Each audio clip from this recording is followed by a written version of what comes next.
unsuspecting farmers who suffer the brunt of unyielding investment in fake fertilizer.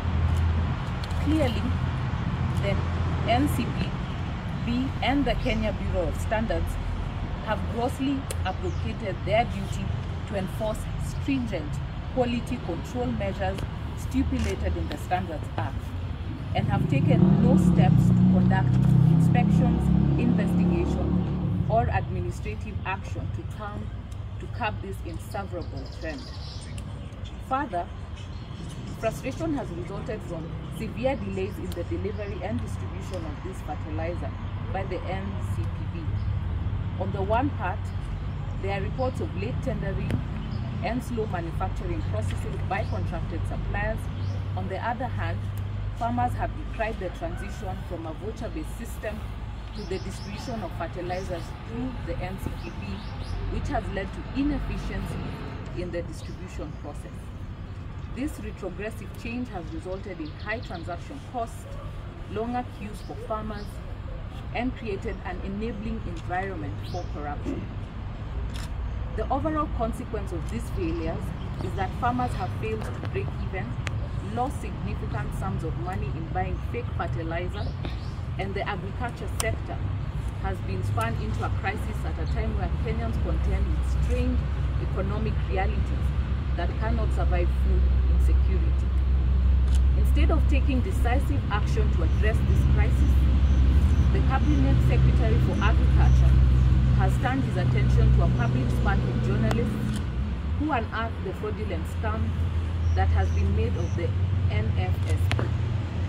When not attacking journalists, the Cabinet Secretary has resorted to shock and awe tactics, storming into manufacturing plants and purporting to revoke licenses, all without producing to Kenyans proper investigation or providing any clear policy decisions from the ministry on the matter. Article 153 subsection subarticle 2 imposes a burden on the Cabinet Secretary to be individually accountable for the exercise of his powers and performance of his functions.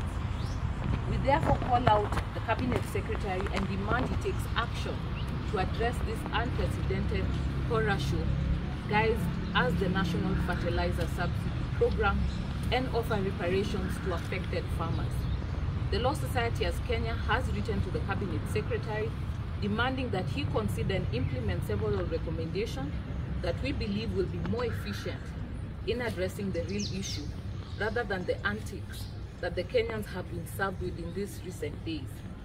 Should the ministry fail to put up and put in place the recommendations that we have since made and the other necessary measures by lapse of our demand period, we will take necessary action against all parties involved and bestow with authority in the matter.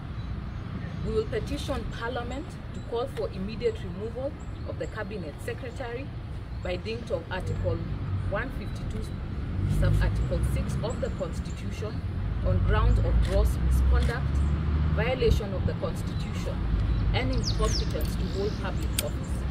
We will equally pursue legal action against the Ministry, the Cabinet Secretary in his personal capacity, NCPB, KEBS, and all other necessary officials for damages incurred by farmers and for their involvement in this scam, either as perpetrators done and an audit report tabled to members of the public. We need clear explanations and not sideshows on what has since happened.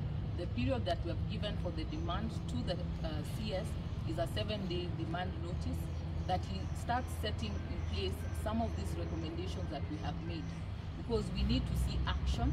He's responsible for that ministry, and we cannot keep seeing the ping-pong games that are going up and about. We need to see answers. We need to see recommendations being made, and how can farmers who have since been affected by this